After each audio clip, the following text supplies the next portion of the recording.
Siyata d'Ishmaya, Masechet Gitin Daf Mem Dalet, nous commençons à la deuxième ligne Tanu Rabbanan.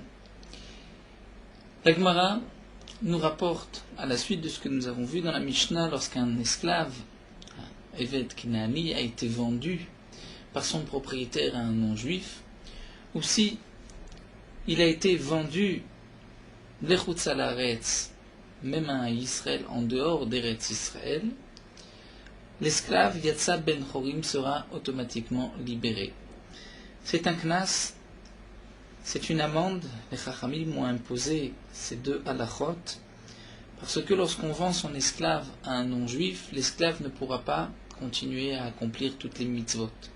Un esclave, Evet Kenaani, a commencé un début de conversion, il a une obligation de toutes les mitzvot de la Torah, à l'exception des mitzvot dépendantes du temps. L'autre particularité du Evet Kenaani, c'est qu'il ne peut pas se marier avec une Bat Israël. Il ne peut se marier qu'avec une Shifra. Mais il a le statut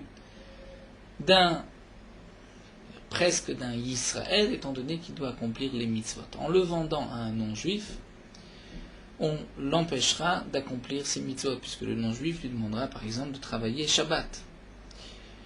En le vendant Bechutz al-Haaretz, là aussi, les Chachamim, donc on fait une amende, et le propriétaire de l'esclave, qui a vendu son esclave à un non-juif ou Chutz al-Haaretz, l'esclave va être libéré. Nous verrons bien sûr dans la Gemara, le knas est sur celui qui a vendu ou sur celui qui a acheté. Là la Gemara continue et nous allons essayer de définir qu'est-ce qui est considéré comme une vente à un non-juif. Tanu Rabbanan, nous avons une braïta. Gevao bechovo, si le non-juif a prélevé l'esclave bechovo, parce que le Israël, le propriétaire de l'esclave, devait de l'argent au non-juif. Oshelakro sikrikon, ou si l'esclave a été pris sikrikon. Sikrikon, nous explique Rashi, c'est à une époque où les Bnei Israël sont moufkarim le hariga, c'est-à-dire que les non-juifs sont prêts à tuer tout Israël, et le Israël propose aux non-juifs: prends tel terrain, prends cet esclave, mais ne me tue pas. Si le non-juif accepte et prend l'esclave, donc dans ces deux cas, est-ce qu'on peut considérer que l'esclave a été vendu à un non-juif ou pas? La Braïta nous dit non. Lo yatsa lecherut, l'esclave ne sera pas libéré. Le non-juif a pris cet esclave comme remboursement de la dette, ou le Israël lui a donné pour sauver sa vie. L'esclave n'est pas libéré, ce n'est pas comme s'il a été vendu. La Gemara s'étonne, ou bechovo lo. Nous venons de dire que si le non-juif vient prendre son argent, le Israël n'a pas d'argent, et donc le non-juif prend l'esclave, ce n'est pas considéré comme une vente. Il n'y a pas de knas pour minhi. Pourtant, voici une braïta qui nous dit le contraire. Are shanesu betamelech grono. Nous avons un homme qui a un goren, une grange. Il y a de la récolte, et sur toute récolte, il y a une obligation de prélever les trumot ou maasrot. Dans le cas où le Bet Amelech, la maison du roi, Anasso, l'a obligé à donner sa grange pour le roi. Le roi fait une saisie, on prend ta grange. Tout dépend. Im bechovo chayav laaser. Si c'est en vérité une dette que ce Israël avait vis-à-vis du roi, chayav laaser. Le Israël a l'obligation de prélever d'abord le maaser et ensuite de donner le goren, toute sa grange au melech. Mais im be'an ferut, si le roi l'a pris be'an ferut, Rachim dit F7, c'est-à-dire que l'Israël ne devait rien, c'est une saisie du roi qui décide de prendre le goren, n'a pas tour méléaser, le Israël n'a pas l'obligation de prélever le maaser. Donc nous voyons ici que lorsque le roi prélève le goren bechovo pour un remboursement de dette, on considère que c'est comme une vente, et donc il y a une obligation d'être maaser, de prélever le maaser avant de vendre. Pourtant, donc dans la braïta précédente, nous avons vu que si un non-juif a prélevé un esclave bechovo parce que le Israël lui devait de l'argent, ce n'est pas une vente et l'esclave n'est pas libéré. Voici une contradiction. La Gemara répond Shane Atam. Là-bas c'est différent, on ne peut pas comparer. Pourquoi? Parce que dans le cas du roi, Des cas mishtar shele, là-bas c'est différent parce que le Israël va profiter de ce mishtar shele, c'est-à-dire il va gagner. Il profite puisque il va rembourser sa dette. Donc si le roi, à la place de la dette, va prendre le goren, va prendre la grange, là, étant donné que le Israël profite de son goren, puisqu'il va ainsi payer sa dette, donc c'est pour cela que par rapport au maaser, il est chayav d'abord de prélever le maaser et ensuite de donner, étant donné que le Israël a gagné en donnant son goren, c'est qu'il rembourse sa dette. Ceci est valable pour le maaser, mais à propos du Eved, Rashi nous dit, étant donné que le Eved c'est un knas, c'est une amende. Lorsqu'un homme a vendu un esclave, il y a une amende, l'esclave est libéré. Ici, le Israël ne voulait pas vendre l'esclave, il a été obligé de le donner parce qu'il avait une dette. Donc puisque ce n'était pas volontaire, dans ce cas-là, il n'y a pas raison de faire un knas, une amende. Lorsqu'on regarde par rapport au maaser, là c'est une autre halakha. La question est de savoir est-ce que le Israël a gagné, a eu un gain, c'est-à-dire est-ce qu'il en a profité de donner son esclave ou pas. Donc on va dire il a profité puisqu'ainsi il paye sa dette. Mais lorsqu'on regarde par rapport au knas, une amende, c'est lorsqu'un homme fait un acte réfléchi, on va lui donner une amende.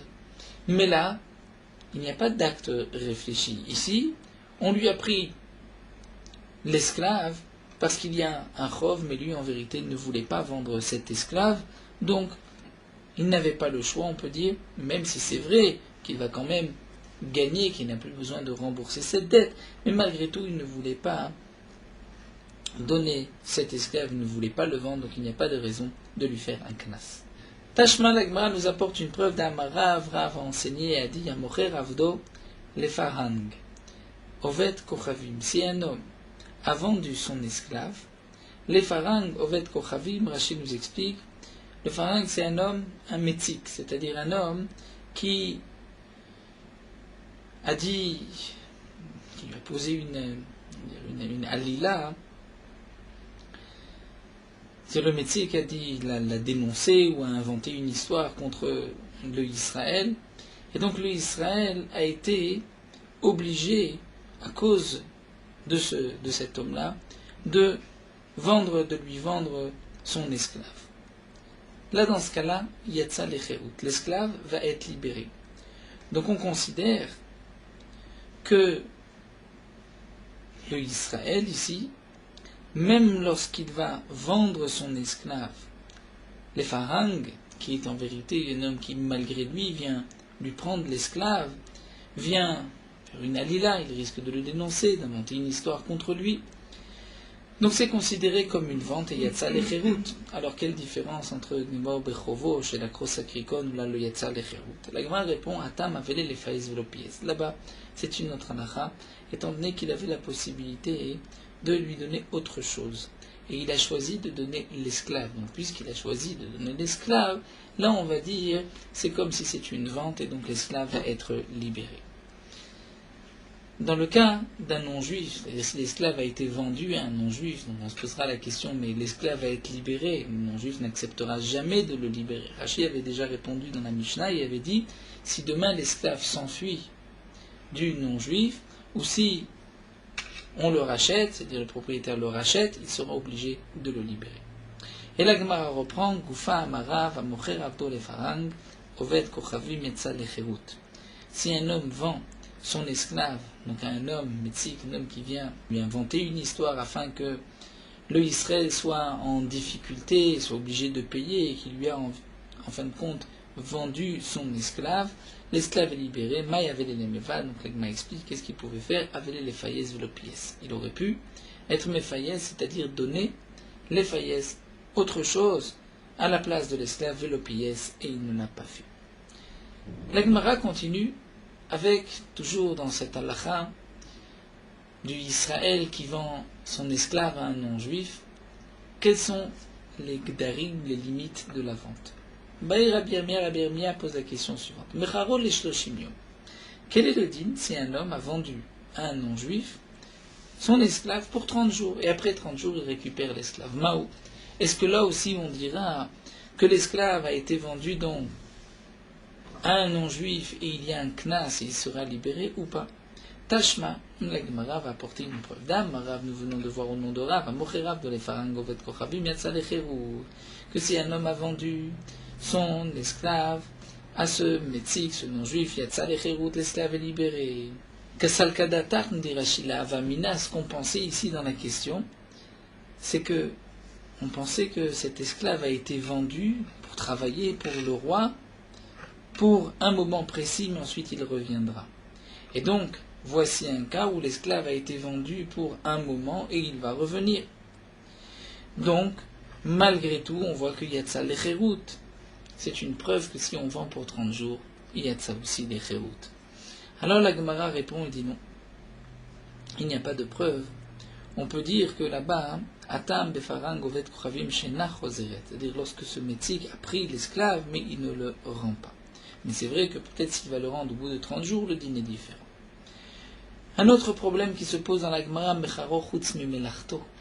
Si un homme a vendu son esclave à un non-juif, tout l'esclave, le bouffe, et si cet esclave a des enfants, les enfants seront propriétaires, mais pas pour le travail. Donc l'esclave n'est pas soumis au travail du non-juif. Si c'est ainsi, l'esclave ne sera pas obligé de travailler Shabbat et pourra accomplir les mitzvot comme il se doit. Ou bien encore, chutz mina mitzvot. Si le Israël a vendu l'esclave au non-juif, à l'exception des mitzvot, pour les mitzvot, le non-juif n'a pas de propriété et l'esclave peut continuer de pratiquer toutes les mitzvot. Ou chutz mi shabbatot v'yamim tovim, il le vend pour tous les jours de la semaine à l'exception de Shabbat et de Yom Tov. Donc là voici un cas où il y a eu une vente, mais l'esclave pourra continuer à accomplir toutes les mitzvot comme avant. Mao, quel est le dit? Une autre question, les guerres toshav. Si l'esclave a été vendu à un ger toshav c'est un habitant d'Eretz Israël, un non-juif qui a pris sur lui de ne pas faire avodah zara, pas d'idolâtrie, mais qui malgré tout n'accomplit pas les mitzvot, mange même des nevelot, nous dit Rashi. Ou l'esclave a été vendu les Israël moumar, un Israël rebelle, qui n'accomplit pas les mitzvot. Ou encore les koutis, si l'esclave a été vendu à un kouti, donc ce peuple de Kouta, qui s'était converti, nous avons une marloquette, s'était converti par la peur des lions, ou c'était une véritable conversion. De manière, les koutis, par la suite, n'accomplissaient pas les mitzvot comme il se doit. Donc quel est le din? Est-ce que l'esclave sera libéré ou pas? La Gemara répond, même si nous n'avons pas de réponse à toutes les questions, Peshot miha chada. Peshot miha chada, nous allons quand même, de cette braïta que nous allons voir, au moins répondre à un des problèmes. Ger toshav ariu keovet kochavim. Koutiv Israël Mouma, Amrelek Ovet Kochavim, Amrelek Israël. La Braïta nous dit qu'un ger toshav, c'est le même statut qu'un non-juif. Donc si un homme vend son esclave à un ger toshav, c'est comme s'il a vendu un non-juif, l'esclave sera libéré. Mais si c'est un Koutiv ou un Israël Mouma, là nous avons une marloquette. D'après certains, c'est comme un non-juif, d'après d'autres, comme un Israël. La Gemara continue, Baou Minem et Rabbi Ami. On a posé le problème suivant à Rabbi Ami. Evet Shipil Atzmo le Gayasot. Un esclave qui s'est jeté. Les Gaïasot est dans une armée, il a voulu s'enfuir de son maître. Il s'est enfui et il s'est jeté dans une armée, il s'est laissé prisonnier. Mais son maître ne peut pas le sortir ni B'dinei Israël, il n'a pas gain de cause ni au tribunal rabbinique, ni B'dinei Avdei Kochavim, même s'il va dans un tribunal de non-juifs, il n'a pas gain de cause, il ne pourra pas récupérer l'esclave. Maou sheitol et dama, est-ce qu'il pourra prendre la valeur, c'est-à-dire, puisque l'esclave ne reviendra pas, et que les non-juifs acceptent de payer, peut-être que ce Israël peut récupérer cet argent. De toutes les manières, il ne recevra pas son esclave. Amar le Rabbi Yirmiyah, le Rabbi Zrika, Rabbi Yirmiyah dit Rabbi Zrika, Pok, Sorayen b'mechiltecha, va jeter un coup d'œil, réfléchis sur tous tes enseignements, la Mishnah que tu avais ordonné chez toi, que tu connaissais par cœur. Tu vas être me'ayen et tu vas voir est-ce qu'on peut répondre à cette question. Nafak, il est sorti, il a été dag vashkar, il a cherché, il a trouvé. Détania, voici une braïta. Amocher beto leoved kochavim. Si un homme vend sa maison à un non-juif, damav asurim. Là aussi il y a un knas, comme Rashi nous rapporte la Gemara dans Masret Avodah Zara, nous avons l'interdiction de vendre un terrain en Eretz Israël à un non-juif, à un idolâtre. Si un homme a vendu son terrain à un non-juif, l'argent est interdite. Il ne peut pas récupérer cet argent, c'est un classe de Chachamim. Ve'oved kochavim shanas beto shel Israël. Dans le cas où c'est un non-juif qui a pris de force la maison d'un Israël, ve'en balav yachol lotzelo b'nei Israël b'nev de kochavim, les propriétaires, l'Israël ne peut pas récupérer ce terrain des mains du non-juif. Le non-juif est trop fort pour lui, où il a une influence que de toutes les manières on ne peut pas l'obliger à rendre le terrain, que ce soit dans un tribunal des Bnei Israël ou des non-juifs. Eh bien, mutar litol damav, on a le droit. Le Israël peut récupérer son argent du Oved Krovim. Si le Oved Krovim décide, propose de lui payer, il pourra, mutar litol et damav, il pourra prendre cet argent. Vechotev ou ma'ale barkaot shelahem, et si le non-juif exige qu'il y ait donc un shtar et une khatima, que tout soit fait dans l'ordre avec un papier écrit, il pourra même aller dans les arkaot, même dans les tribunaux non-juifs. Pourquoi ? Bien qu'il y a généralement une interdiction d'aller se rendre dans les tribunaux des non-juifs, dans le tribunal d'un non-juif. Pourquoi ? Puisqu'on leur donne ainsi une importance, malgré tout ici ce sera permis. Pourquoi ? Parce que l'Israël va récupérer son argent, c'est comme s'il sauve son argent des mains du non-juif. Donc voici un cas où on voit que lorsqu'on ne peut pas récupérer la maison, on peut malgré tout prendre l'argent, bien qu'il y avait une interdiction de vendre une maison. Donc on devrait dire de même pour l'esclave, il y a une interdiction de vendre l'esclave, mais si l'esclave s'est jeté dans les bras d'une armée et que de toute manière on ne peut pas récupérer l'esclave, si l'armée accepte de payer, alors on pourra prendre cet argent. C'est ce que la Gemara veut déduire de là-bas, mais la Gemara dit peut-être qu'il y a une différence. Vedilma, hanemile bait, peut-être que ce qu'on peut dire qu'il veut récupérer son argent, ou au moins sauver cet argent, c'est pour une maison. Parce que, dans ce cas-là, on dira, on sait très bien qu'un homme ne peut pas vivre sans maison. Donc il n'a pas d'intérêt véritable à vendre sa maison. Donc je ne vais pas dire que si je lui permets ici de récupérer son argent, demain, il risque de vendre, peut-être qu'il y a une xéra de Chachamim, et on va dire, puisque demain il risque de vendre sa maison, et là il ne peut pas récupérer l'argent, il y a un knas, donc là aussi on devrait lui interdire, même si c'est le non-juif qui a pris de force. Non, on ne fait pas une telle xéra. Pourquoi ? Parce que étant donné qu'un homme a besoin d'une maison, on ne pense pas qu'il va aller la vendre. Aval avda de sagleblo avda, mais un esclave, un homme peut se suffire sans esclave. Donc peut-être que même lorsque l'esclave s'est jeté dans les mains du non-juif et que les juifs veulent payer cet esclave, peut-être qu'on ne doit pas accepter. Pourquoi ? Puisque il y a peut-être une xéra de peur que le maître va un jour rater les zivounounés, il risque les zivounounés de le vendre, ou peut-être qu'on ne fait pas de xéra même dans ce cas-là. Alors Shalach Léou Rabbi Ami, Rabbi Ami leur a envoyé le message suivant. Mini de moi, Ami Barnatan, Torah Yotza l'école Israël. Voici un enseignement de Torah qui va sortir en mon nom pour tout le clan d'Israël. Evet Shepilatzmo le Gayasot, un esclave qui s'est jeté dans les bras d'une armée. Et le maître ne peut pas récupérer son esclave ni dans un tribunal juif ni dans un tribunal non juif. Mutar litol et damav. L'esclave s'est jeté dans les mains de l'armée. L'armée propose de payer. Le Israël peut récupérer Mutar litol et damav pour apprendre la valeur de l'esclave. Et côté vous m'allez barkot sur le Krovim, même s'il doit rentrer dans un tribunal non juif pour écrire et pour signer, il pourra le faire puisqu'il va sauver cet argent des mains des non-juifs. Donc ici, la Gemara nous rapporte, je veux dire comme une exception, bien que vendre son esclave à un non-juif, il y a une xéra et l'esclave va être libéré. Malgré tout, dans le cas où c'est l'esclave qui s'est jeté dans une armée, chez un non-juif, et que on peut quand même récupérer l'argent de cet esclave, on pourra récupérer cet argent. Amar Rabbi Yoshua ben Levi, Rabbi Yoshua ben Levi nous enseigne. Amocher Avdo le Oved Kochavim.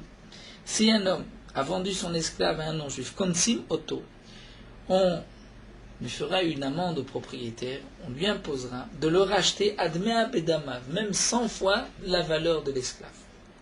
La Gemara demande Dafka ou Lavdafka? Est-ce que c'est vraiment jusqu'à 100 fois ou c'est une exagération? Dire même s'il doit payer un peu plus, mais pas jusqu'à 100 fois le prix de l'esclave. La Gemara nous rapporte une braïta. Tashma.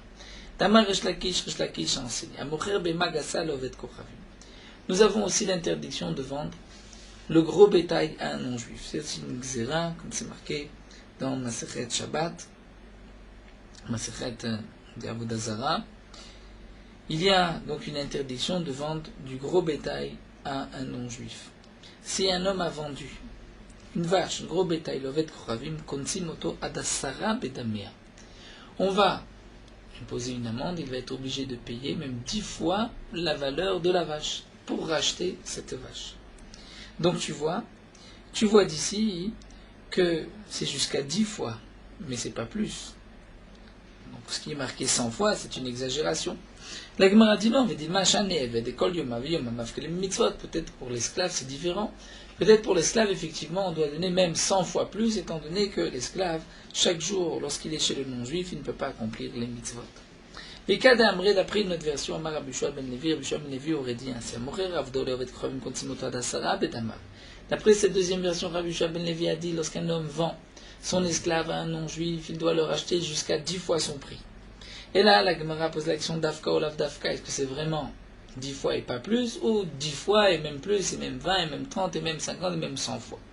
Et donc on apporterait une preuve tashma, d'après cette version, dans les mots de Resh Lakish, c'était marqué que pour une Bemagasa, on l'obligera à acheter même jusqu'à 100 fois le prix de la bête. Donc tu vois qu'on peut aller jusqu'à 100. Et donc ce qui est marqué pour l'esclave Adasara Bedamav, c'est l'Avdafka, c'est même plus. Un Eved, mais l'Agma répond, donc peut-être que le Eved c'est différent de l'eau Adarle. Étant donné que lorsqu'un homme a vendu son esclave à un non-juif et qu'il doit le racheter, il ne pourra pas récupérer l'esclave, comme nous l'avons dit, que l'esclave va être automatiquement libéré. Donc puisqu'il ne veut pas récupérer l'esclave, peut-être que là les Khamim n'ont imposé de le racheter que seulement 10 fois le prix de l'esclave, mais pas plus. Alors que pour une Bemagasa, puisqu'il récupère la bête, peut-être que là les Khamim ont dit on peut aller jusqu'à 100 fois plus. Alors la Gemara nous dit Shane Eved, donc des lois d'Arlé, peut-être que là c'est différent parce que l'esclave ne revient pas chez lui. Mais alors dit la Gemara, si tu expliques ainsi, si tu veux dire que la différence entre l'esclave et la vache, parce que la vache il la récupère et l'esclave il ne la récupère pas, donc ça voudrait dire que pour une chose qu'on ne récupère pas, on va payer jusqu'à 10 fois le prix. Et pour quelque chose qu'on récupère, combien on va payer? On devrait payer donc juste 11 fois le prix. Puisque comme on récupère, donc on pourrait donner encore une fois le prix puisque tu le récupères, mais de là à aller jusqu'à 100 fois plus, ce n'est pas mistaber, c'est ce que l'Agma dit, et la BMA, ta mamai. La BMA, pourquoi jusqu'à 100 fois? Tu vas dire Mishum Da'adrale, parce que elle revient, lui, donc puisqu'elle revient, il doit la rembourser à tout prix, l'Agma à tout prix, les Kenset fait Khad. On devrait imposer peut-être Khad, 1 en plus, 11 fois, mais pas jusqu'à 100 fois. Parce que 10 fois, c'est même lorsqu'on récupère rien. Donc si on récupère, on te dit, bon, donne encore une fois le prix, parce que tu vas le récupérer. Mais on ne peut pas te demander de donner encore 90 fois le prix, parce que tu vas le récupérer. Alors la Gemara reprend et nous dit, en vérité, voici la différence entre un esclave. D'après Rabbi Yoshua ben Levi, lorsqu'un homme vend son esclave à un non-juif, il y a un clash jusqu'à 10 fois son prix. On ne sait pas est-ce que c'est 10 fois Dafka ou Lavdafka. Resh Lakish nous dit à propos du Bemagasa jusqu'à 100 fois son prix. Alors la Gemara répond, il a Eved Milta de l'Oshricha. En vérité, l'esclave, c'est Milta, c'est une chose qui n'est pas courante qu'un homme va vendre son esclave à un non-juif, et donc Milta de l'Oshricha le Gazou Rabanan. Puisque c'est quelque chose qui n'est pas Shachriar, les Chachamim n'ont pas fait la Gzera de le racheter jusqu'à 100 fois son prix, mais c'est vrai qu'à Adasara Bedama, les Chachamim ont imposé cette Gzera. La Gemara continue. Nous sommes toujours à propos de la Gzera de l'esclave qui a été vendu à un non-juif. Mais est-ce que cette Gzera ne s'applique qu'à la personne même qui a vendu? Quel va être le din de ses héritiers? Baemine Rabbi Yirmiyah me Rabbi Assi. Rabbi Yirmiyah pose la question suivante à Rabbi Assi. Machar Avdo Umet.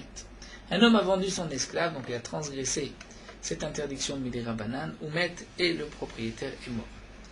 Donc là, on ne peut plus, lui, l'obliger à racheter son esclave puisqu'il est mort. Mais est-ce que Kansu beno Acharav, Maoshi Kansu et beno Acharav, est-ce qu'on va faire un knas à son fils, que son fils sera obligé aussi de racheter l'esclave, ou pas? Et la Gemara nous dit qu'en vérité, on peut faire dépendre cette question d'une autre question, d'un autre problème que nous retrouvons dans Masechet Bechorot. Un Bechor, c'est-à-dire lorsqu'un homme a une vache, lorsqu'un homme a une chèvre ou toute une béma, lorsqu'il y a un Bechor, un premier-né, le premier-né doit être sacrifié en tant que korban donné au Kohen. Donc nous avons un homme qui a une vache dans son troupeau. La vache a mis au monde un bechor, un premier-né, c'est-à-dire un égel, un veau. Ce veau va être sacrifié au Beth Amikdash. Mais si le veau a un défaut, à ce moment-là, on pourra le donner à un Kohen, mais il n'y a pas de korban. Quel va être le din? Si un Kohen s'est chargé de faire ce moum, parce que le Kohen voulait récupérer toute la bête, c'est d'ici je sacrifie la bête, il y a une part qui va être brûlée sur le misbéach. Je préfère faire un petit défaut. Donc, Tsorem Ozen Abechor, c'est-à-dire il a fait une petite entaille de l'oreille du Bechor, du premier-né, et donc ainsi on ne peut plus le sacrifier. Il va donc vouloir le manger, l'égorger ou le vendre. Donc la Gemara dans Bechorot nous dit, si on est sûr que cet homme-là a fait une entaille, causé un moum, et donc a transgressé une interdiction de la Torah, cet homme-là ne pourra pas égorger le taureau, ce Kohen, ne pourra pas égorger le veau en aucun cas. Mais lorsque lui est mort, est-ce qu'il y a un knas pour ses enfants ou pas? C'est une question. Donc l'Agma dit, ici notre question, lorsqu'un homme vend son esclave et meurt, cette question ne dépend pas de la question de là-bas. Même si tu dis là-bas que Tsorem Ozen Bechor Met Knaso Bnarav, on a fait une amende pour son fils, peut-être que c'est Dafka là-bas, parce que là-bas il y avait une interdiction de la Torah, Mishum d'Isura de Oraïtaï, Aval Achamis, Isura de Rabanan. Ce n'est qu'un Issoumi de Rabanan, puisque ce n'est qu'un Issoumi de Rabanan, peut-être qu'il n'y a pas de Knas pour son fils. Et la Gemara poursuit, nous dit Veim Timtselomar. Et même si tu dis, dans un autre cas, nous avons un autre cas, dans Masechet Moed Katan, à propos de Kiven Melachto Bamoed. Un homme a l'interdiction de travailler Chol HaMoed. Mais si c'est Davar à Aved, s'il y a un risque de perte, on a le droit de travailler à Chol HaMoed. Un homme a commencé une avoda de la terre juste avant la fête, en sachant que s'il n'allait pas terminer pendant la fête, il risquait d'y avoir une perte. Donc il s'est mis dans un matzav de Davar à Aved. Et donc la Gemara dans Moed Katan nous dit que lorsqu'un homme a lui-même commencé, sachant qu'il allait arriver dans un tzad, un cas de Davar à Aved pendant Chol HaMoed et qu'il pourrait donc terminer, eh on ne le laissera pas terminer. Mais quel est le din si cet homme est mort? Est-ce que son fils pourra terminer? Donc ça c'est une question qui est posée dans Masechet Moed Katan. Donc la Gemara nous dit, même si tu veux dire là-bas que Kiven ben Artoba Moed vous met Loïk Nesubeno Achav, on ne fait pas de knas pour son fils après, et donc tu voudras dire ici aussi qu'il n'y a pas de knas pour son fils. Si un homme a vendu son esclave à un non-juif et qu'il est mort, on n'est pas connaître son fils. Je peux faire une différence. Je peux dire parce que Mishum de Loava d'Issoura. Là-bas, le père n'a rien transgressé. Puisqu'il n'a rien transgressé, on ne lui met pas cette amende. Mais Acha, Maï, ici, c'est différent. Pourquoi? Parce qu'on peut dire ainsi, ou bien les Didé Kansura Banan Véalité, c'est à lui que les Khamim ont fait le knas, et lui n'est pas là. Donc c'est lui, le père, qui a transgressé, et il n'est pas là, il est mort. Donc il n'y a pas lieu de knas. Au Dilma, peut-être que non. C'est vrai que le fils, lui, n'a pas fauté. Mais peut-être que le knas est sur l'argent du père, les Mamouné Kansura Banan Véaïta, et l'argent du père est encore là. Donc si l'argent du père est là, peut-être que le fils a l'obligation de racheter l'esclave à la place du père. Donc la Gemara ici nous a posé une question. Dans le cas où le père a vendu un esclave et le père est mort, est-ce que le fils a l'obligation de racheter l'esclave? On a voulu le comparer à deux dinim où on voit où le père est mort, est-ce qu'on les connaît ou pas? Dans un cas, Tsorem Ozen Abechor, lorsque le Kohen une entaille pour donner un moum, ensuite il est mort, est-ce que le fils pourra l'égorger ou pas? Et le deuxième cas, c'est celui qui a fait en sorte de terminer sa melacha à Bechol HaMoed en disant c'est Davar à Aved, puisqu'il a commencé juste avant. Et là-bas, on voit qu'il n'y a pas de knas pour son fils, donc on voudrait peut-être comparer à ce din-là, ou peut-être c'est différent. Alors la Gemara continue à parler, il lui a répondu, Tanitoua, ta question, nous avons répondu. C'est marqué Sadesh Netka Vetsa Beshvit. Pendant la Shemitah, nous avons l'interdiction de travailler la terre. Un champ où on a enlevé les kotzim, les ronces, pendant la Shemitah. Donc ce n'est pas une melacha minatora, ce n'est pas Vodat Karka, mais c'est Midera Banan. Ce terrain a été préparé pendant la Shemitah. Donc maintenant, à la sortie de la Shemitah, on peut immédiatement semer. Tizara le Motsei Shvit, on peut semer. Les Chachamim n'ont pas fait de knat, ne nous ont pas interdit de semer parce que tu as pu travailler le champ pendant la Shemitah, étant donné que ce n'est qu'une interdiction Midera Banan. Mais Netaïva, si on a mis de l'engrais sur ce champ, Onadaïra, ou bien on a mis de l'engrais, mais avec des bêtes qu'on a amenées sur le champ. On les a laissés faire leurs besoins sur ce champ. Donc Nataïva, c'est qu'on a amené les excréments de bêtes sur un champ. Et Nadaïra, c'est qu'on a amené les bêtes pour que les bêtes laissent leurs excréments sur le champ. Et donc, le champ va recevoir de cette manière son engrais. Est-ce qu'on pourrait semer Motsaï Shvit à la fin de la Shemitah ou pas? Là, on dit non, l'autre Zara les Motsaï Shvit. Pourquoi? Puisque c'est une melacha qui est du karka, une melacha de karka. C'est un travail de la terre même. Rabbi Yosef Rab Chanina a dit que Naktinan, nous avons appris de nos maîtres que dans le cas où Etiva, on met, si c'est le père qui a mis cet engrais et le père est mort, Beno, Zora, le fils pourra, Zora, semer le champ. Donc on voit que la Xéra qui est au père ne concerne pas le fils. Alma l'edide Kansura Banan, Nebere lo Kansura Banan, bien qu'ici c'est aussi le même cas puisque c'est la terre. Le knas devrait être sur la terre, donc la terre c'est la terre que le fils a récupérée. Malgré tout, on voit que non, il n'y a pas de knas. Donc si c'est ainsi, dit la Gemara, on voudrait répondre à ce que nous avons vu plus haut. Dans le cas où un homme vend son esclave à un non-juif, qu'il y a un knas, il doit le racheter, mais si cet homme meurt, son fils n'a pas de knas, n'est pas obligé de racheter l'esclave que a vendu le père. Amar Abaye termine et nous enseigne, Naktina, nous avons appris de nos maîtres. Timé teharot shel chavero, lorsqu'un homme a rendu impur les teharot, c'est-à-dire les aliments purs de son ami, Oumet, et il est mort, Lo kansur abanan beno acharav. Les chachamim n'ont pas fait de knas sur son fils. Le fils n'est pas obligé de payer, bien que lorsqu'un homme rend impur les taharot, les aliments purs de son prochain, il se doit, lui, de rembourser. Malgré tout, si lui meurt, son fils n'est pas obligé de rembourser. Pourquoi? Maïtama. Parce qu'en vérité, Ezek Shinonika Loshme Ezek. Ce Nezek, ce n'est pas un vrai dommage. Puisque lorsqu'un homme regarde ses fruits, ses taharot, les taharot n'ont pas changé.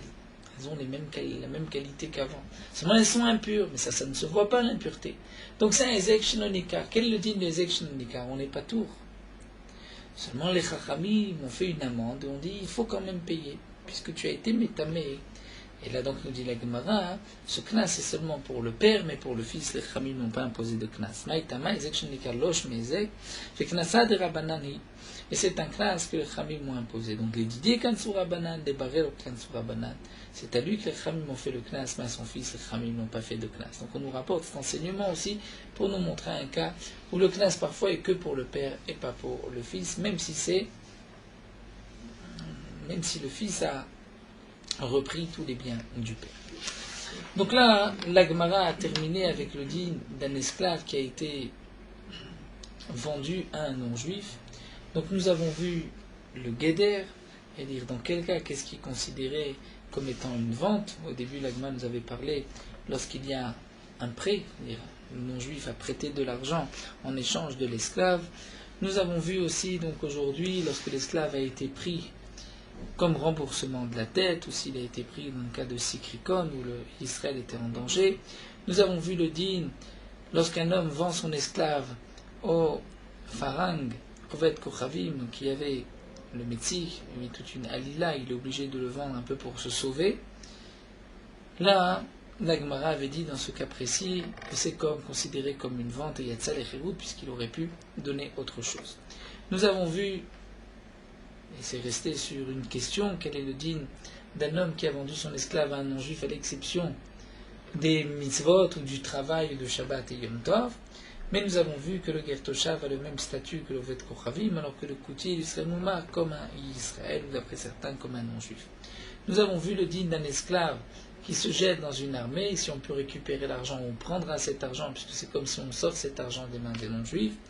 Nous avons vu aussi que si un homme a vendu son esclave, les Chachamim lui ont imposé de racheter l'esclave presque à tout prix. Nous avons vu d'après un Lachon jusqu'à 100 fois le prix de l'esclave, d'après un deuxième Lachon 10 fois le prix de l'esclave. Nous avons vu que si un homme a vendu son esclave, il doit le racheter, et si cet homme est mort, est-ce que son fils doit le racheter? Donc la conclusion de la Gemara était que le fils n'a pas besoin de racheter.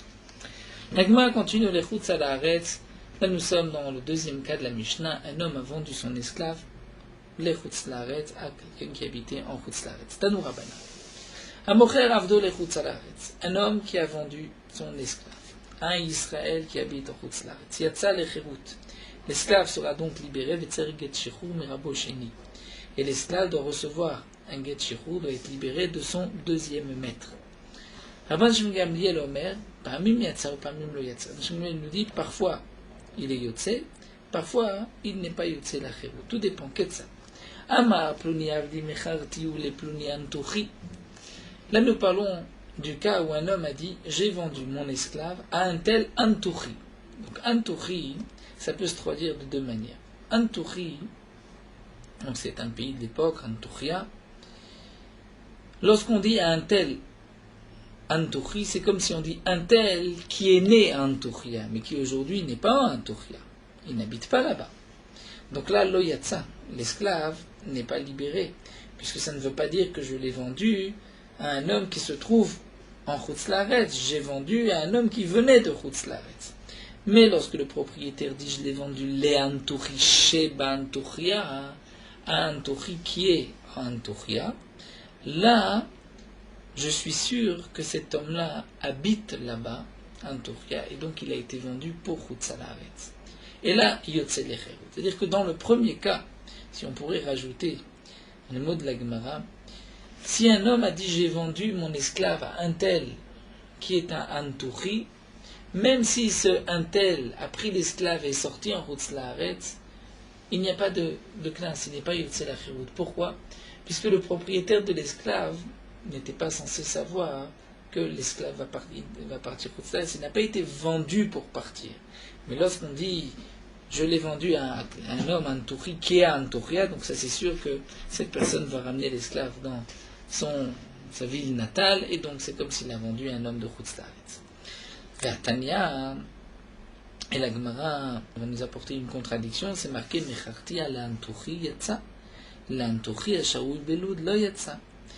La Braïta nous dit que si un homme dit j'ai vendu mon esclave à Antuchi, l'esclave est libéré, parce qu'Antuchi signifie Antuchi qui est en Chutzlaret. Mais l'Antuchi à Sharouy Belod, s'il précise Antuchi qui habite à Lod, Lod c'est en Eretz Israël, la Lo Yatsa. Pourquoi? Parce qu'il a précisé qu'il habite en Lod. Donc c'est le contraire de ce que vient de nous dire Rabbi Gamliel.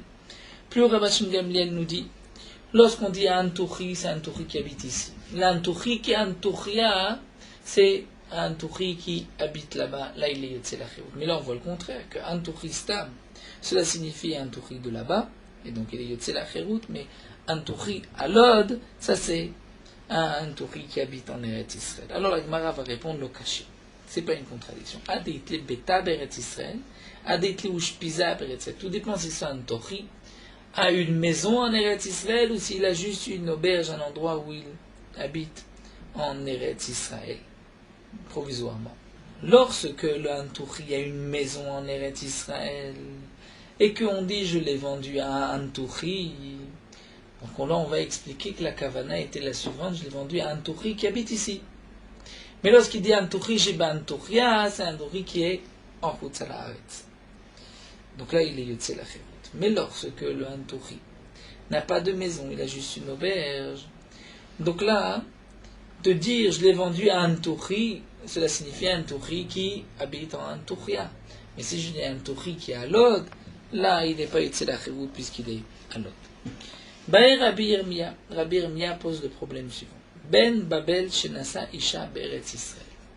Un habitant de Babel qui s'est marié avec une femme en Eretz Israël. Vich Nisalo Avadim. Et la femme a apporté au couple des esclaves, shvachot, des servantes. Et cet homme va donc prendre sa femme et va descendre en Babel. Donc c'est le cas d'une femme qui apporte un esclave à son mari et le mari va descendre à Babel. Le statut de cet esclave chez le mari, c'est comme si la femme l'avait vendu à un mari. Et donc si l'esclave a été vendu au mari, que le mari descend en Babel, c'est comme si la femme l'a vendu à un homme qui est en Chutzlaret. Si Dato Larzor, si ce Babel, ce Ben Babel, a l'intention de retourner en Babel, Maou, quel est le dit? Quel est le din, c'est-à-dire quel est le statut de cet esclave chez le mari? Est-ce que c'est comme une vente ou pas? Tu peux te poser la question tu peux te poser la question aussi bien d'après celui qui pense que c'est elle qui a raison, ou d'après celui qui pense que c'est lui qui a raison. C'est-à-dire de quoi il s'agit. Rachid nous rapporte une Gemara dans Masechet Yevamot. Une femme a apporté des biens au foyer, on les a évalués, et le mari divorce sa femme. Elle dit, je reprends cet ustensile. Et lui dit, non, cet ustensile, tu ne le reprends pas, tu reprends sa valeur. Combien on me l'a évalué? C'est-à-dire dans ce que tu as apporté, il y a eu une évaluation de tant d'argent, je te donne cet argent, mais tout ce que tu as amené, tous les meubles, je les garde. Donc d'après Amandéama, c'est lui qui a raison. Pourquoi? Puisque comme on a évalué, on a dit voici tout ce que la femme apporte, c'est tel prix. Donc il a pris sur lui la harayut, donc il a tous les biens pour lui. Mais nous avons un autre mandama qui dit non, c'est elle qui a raison. Elle peut exiger de récupérer les biens, mishum shvar betavia, pour shvar de la maison de son père, c'est ceci appartenait à la maison de son père, elle peut le ramener. Donc la question qui est posée ici, lorsqu'un homme de Bavel s'est marié avec une femme d'Eretz Israël, elle lui a amené un Eved, un esclave, et que lui retourne en Bavel, tu peux te poser la question, bon, d'après le Mandéama qui dit que si elle veut reprendre, c'est elle qui a raison, ou même Tibel Madmaradin Imo, qui dit que si elle veut reprendre, c'est lui qui a raison, on peut se poser la question, quel va être le din ici, est-ce que c'est comme une vente ou pas? Tu peux te poser la question d'après celui qui pense que le din est avec la femme. Donc si le din est avec la femme et qu'elle peut récupérer l'esclave si elle divorce, c'est que ce n'est pas véritablement une vente. Donc on pourrait dire que ce n'est pas une vente, et puisque ce n'est pas une vente, même si l'esclave est sorti en Bavel, il ne sera pas libéré. Odima peut-être non. Mais étant donné que lorsque la femme apporte des biens, les fruits de ces biens seront mangés par le mari, donc c'est peut-être comme si ça appartenait au mari. Et si c'est comme si ça appartient au mari, eh bien c'est considéré comme une vente.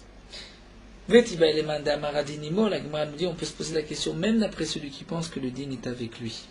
C'est-à-dire, Adin Imo, que si le mari veut garder les biens, il les garde. Donc là, s'il veut garder l'esclave, c'est à lui. Donc a priori, c'est une vente.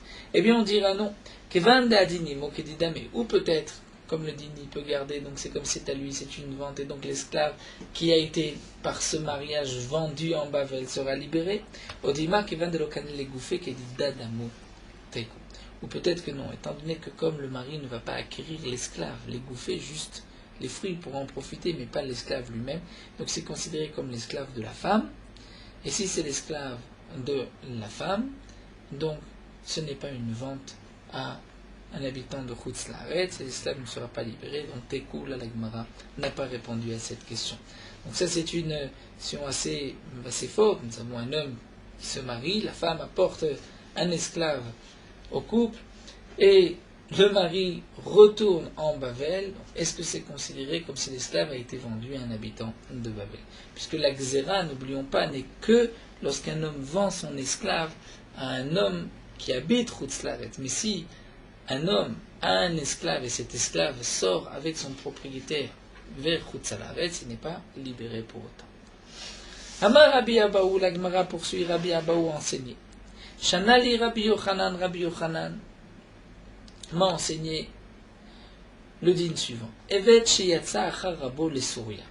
Un esclave qui est sorti avec son maître les Souria. Comme nous l'avons vu dans Masechet Ktubot, un homme ne peut pas obliger son esclave à le suivre en Chutz La'aretz. Si l'esclave ne veut pas aller en Chutz La'aretz, il peut refuser. Dans le cas où l'esclave a accepté, il est Yotze Achar Rabo les Souria. Umachosham Rabo, et son maître là-bas en Souria décide de le vendre. Yatsa Lecheut, l'esclave est libéré. Ve'atane Rabbi Chia, mais pourtant Rabbi Chia enseignait Ibed et Zechuto, qu'il a perdu ce srout, c'est-à-dire d'être libéré, étant donné que de plein gré il est descendu en Chutz La'aretz. Donc, nous avons ici une contradiction entre cet enseignement de Rabbi Yochanan et la Braïta de Rabbi Chia qui était antécédent Rabbi Yochanan.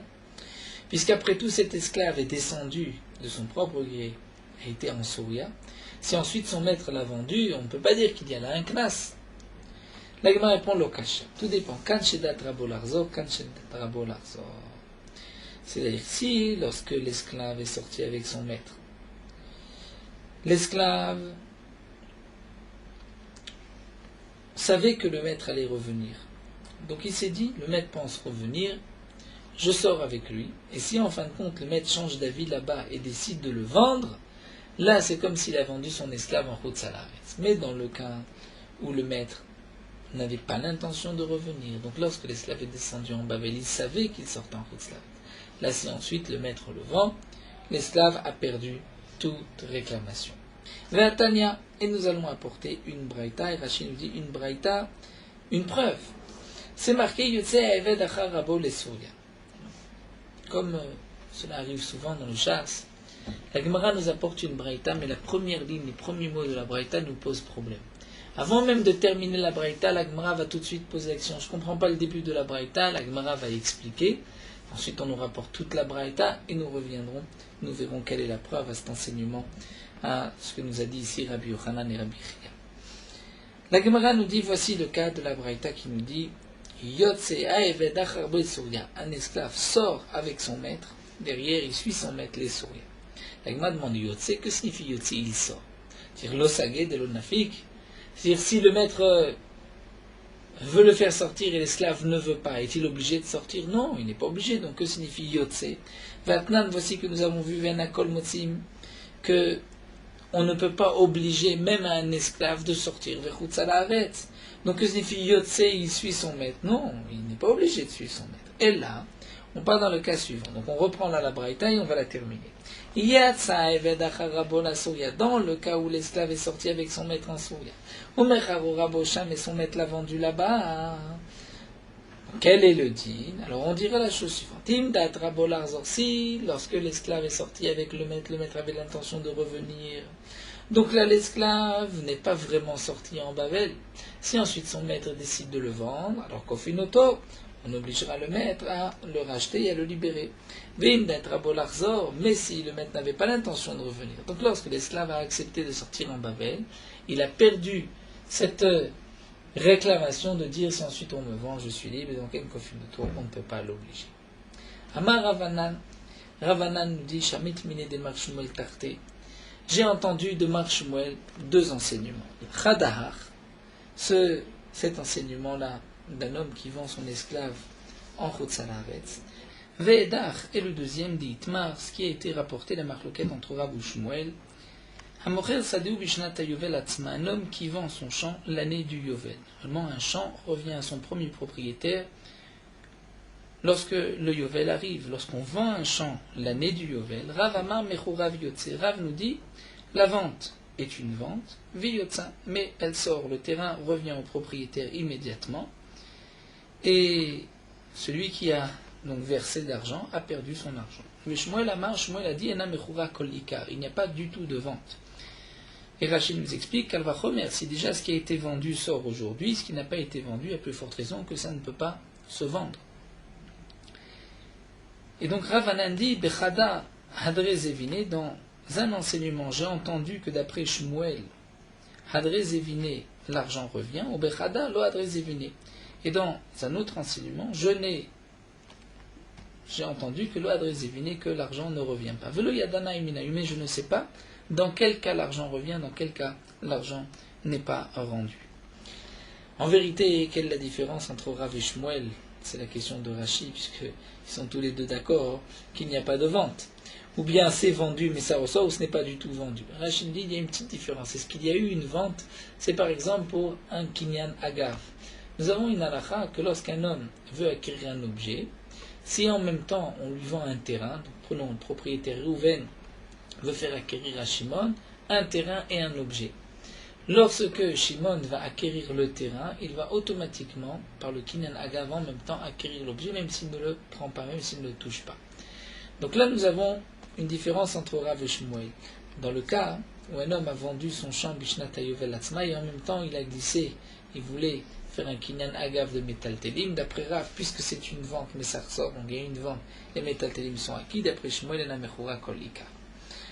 Donc là, la Gemara nous rapporte ce que Rav Anan a dit. Rav Anan dit, j'ai entendu de la bouche de Shmuel sur deux enseignements. Sur un enseignement de celui qui a vendu son esclave en Chutzlat. Deuxième enseignement, celui qui vend son champ à l'année du Yovel, où Shmuel a dit que ce n'est pas une vente. Je ne sais pas, c'est dans quel cas qu'on rend ou qu'on ne rend pas l'argent. Peut-être que c'est lorsqu'on vend le champ l'année du Yovel, que Shmuel a dit il n'y a pas de vente, et on rend l'argent. Peut-être là on ne rend pas. C'est dans le cas de l'esclave. Alors Amar et Yosef a dit, puisque tu ne sais pas, nous allons essayer de chercher tout seul. Nirze Ana. Puisque nous avons une braïta. La braïta nous dit que lorsqu'un homme a vendu son esclave en Chutzlaret, l'esclave est libéré. Seulement, le maître, le deuxième, doit lui donner un get shechur.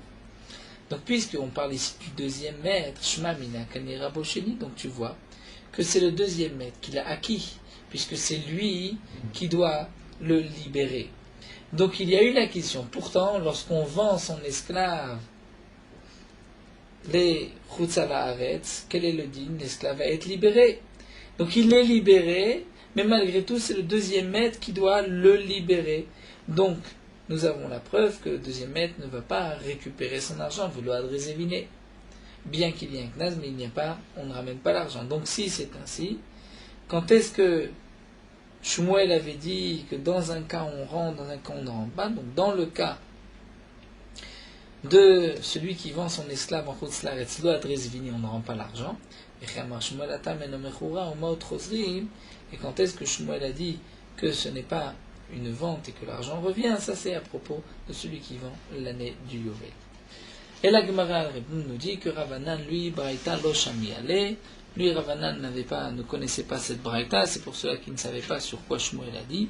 Sur quoi Shmuel a dit cette phrase que l'argent revient et dans quel cas l'argent ne revient pas. Ve'im et Shmuel, et la Gemara continue et pose une petite question, il dit mais en vérité, sans Rav Anan, on aurait pu répondre simplement. On aurait pu dire que puisque Shmuel a dit que Ena Mechura, c'est-à-dire le terrain n'est pas vendu, donc s'il n'est pas vendu, cela signifie qu'on rend l'argent. La Gemara dit non. On ne pouvait pas apporter de là une preuve. Pourquoi? On aurait pu dire Mima, qui t'a dit d'Ena Mechura ou Maot Rosrim que l'argent revient? Peut-être que Shmuel voulait dire Dima Ena Mechura ou Maot Matana, et l'argent est un cadeau. Comme on le voit ailleurs, Midé d'Ava Mekadesh et Tachoto. Lorsqu'un homme donne des kiddushin à sa sœur, tout le monde sait qu'on ne peut pas donner des kiddushin à sa sœur.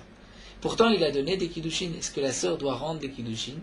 Eh bien là, nous avons une marloquette entre Rav et Shmuel. Dit, Mekadesh Tachoto, un homme donne des kiddushin à sa sœur. Rav Amamot Rosri, Rav dit, la sœur doit rendre les kiddushin, doit rendre la bague, puisqu'il n'y a pas de kiddushin. Shmuel Amar, non, Maot Matana, c'est un cadeau. Puisque tout le monde sait qu'on ne peut pas donner des kiddushin à sa sœur, s'il lui a donné une bague, c'est qu'il voulait lui donner un cadeau. Donc nous dit la Gemara, peut-être que là aussi, ce qui est marqué Ena Mechura lorsqu'on vend le champ Bishnat Yovel, donc tout le monde sait à propos du Yovel que lorsqu'on vend son champ, on ne peut pas le vendre l'année du Yovel. Donc pourquoi cet homme l'a vendu? C'est qu'en vérité, il voulait laisser l'argent en cadeau. Mais peut-être que celui qui a acheté voulait donner un cadeau. Mais ça ne veut pas dire, si on avait juste eu cette phrase de Shmuel Mechura, qu'il est obligé de rendre l'argent. Peut-être que c'est un cadeau. C'est pour cela qu'on a eu besoin de Rav Anan. Et là, la Gemara termine, Amarle Abaye le Rav Yosef, Maïchazi de Kansnan le Lokeach, Niknese le Mocher. Donc nous venons de voir ici, dans la Braïta, que le Knas, c'est effectivement pour celui qui a acheté, puisque c'est le deuxième, lui qui a acheté, qui doit libérer l'esclave. Donc lorsque Rouven vend son esclave à Shimon, Shimon habite Chutzala Haaretz, il y a un Knas, et le Knas est que Shimon est obligé de libérer l'esclave. Comment se fait-il qu'on connaisse le lokeach et pas le vendeur? Amarle, il lui a répondu, l'ar achbara ganav. Ce n'est pas le rat, la souris qui a volé, et la choura ganav. C'est son trou. Puisque si le rat n'avait pas un trou où se cacher, jamais il ne pourrait voler. Donc, on recherche non pas l'achbar lui-même, mais son trou. Là aussi, ce n'est pas celui qui a vendu. Celui qui a vendu ne pouvait pas vendre s'il n'y avait pas un acheteur. Donc on fait le knas pour l'acheteur. Amarlem, il lui répond, il a vachbar achora menale. C'est vrai que c'est le achbar et le chor. Mais malgré tout, s'il n'y a pas de harbar, il n'y a pas de rein, il n'y a pas non plus de trou. Donc s'il n'y a pas de vendeur, il n'y a pas d'acheteur. L'agma répond, mistabra, la logique, c'est-à-dire là où se trouve l'interdiction. Et donc puisque l'esclave se trouve chez l'acheteur, c'est là-bas où on va faire le knas et l'acheteur est obligé de le libérer. Nous nous arrêtons ici aux 2 points au Aveda. Nous poursuivons Merot Halacha, Daf Mem Dalet. Si le malvé n'a pas écrit de prosbol, donc celui qui a prêté de l'argent n'a pas écrit de prosbol avant la fin de l'année de la Shemitah. L'année de la Shemitah est passée, donc la dette est annulée, et celui qui a emprunté de l'argent est dorénavant dispensé de rembourser. Malgré tout, si le lové qui a emprunté rend cet argent, les Chachamim sont contents de cette conduite. Lorsque le lové qui a emprunté vient rembourser sa dette, malgré la Shemitah, le malvé qui a prêté va dire au lové, mais tu sais que c'est la Shemitah, et donc j'annule les dettes, tu ne me dois rien. La Torah m'a ordonné donc d'annuler toute dette, tu ne dois rien. Le lové peut dire au malvé, malgré tout je veux te rembourser, à ce moment-là le malvé peut récupérer cet argent, et il n'y a pas de loïgos, étant donné que ce n'est pas lui qui réclame l'argent. Mais le lové ne doit pas dire au malvé qu'il lui rend cet argent, puisqu'il lui doit de l'argent, mais il doit lui dire, cet argent c'est à moi, mais c'est comme si je te fais un cadeau. Un lové qui vient rendre l'argent au malvé, et qui dit au malvé, lorsque le malvé lui dit, mais j'annule toutes les dettes, si le lové n'a pas dit, malgré tout, je veux te donner cet argent, bien le malvé peut essayer par des paroles, de lui faire dire, c'est à moi, mais je te donne cet argent en cadeau. Et s'il ne dit pas ainsi, effectivement, le malvé n'a pas le droit de récupérer cet argent.